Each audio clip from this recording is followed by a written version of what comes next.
Nanto lisehlula. Nanto lisehlula lifuna ukusikhipha umoya sivume kanjani. Kuma nje lo ngiphendula into lifuna ukungibinisa nabantu khona ke lana ke thina sifike kanjani. Ngifuna ke sibuyele emuva. Ngifuna sibuyele emuva sizithathe sizithwala ke sifundise nje nokuyithanda ngaphandle kokubheka uthando abanye.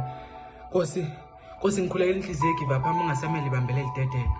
Khulekela amehlo esibili mina wazi ukungibonisa okunye okungifanele mangabe lokho benginje ethi kungifanele engasangifanele. Nalezi inyembe zothandise ngizikhala manje zisifanele. Ngifisa umhlangano uzoba phakathi kwami nami ngifuna nibize konke namasosha omzimba namabutho enhliziyo yathinteka kule ndawo. Cha ngifuna nje ngisafuna ngichazele kahle makuthi uthando lebe lifuna ukubuka ngampholi nake nivume kanjani.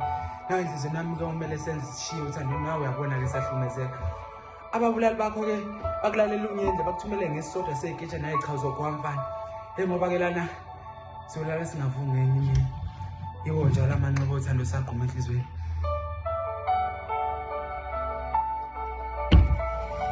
See you, man.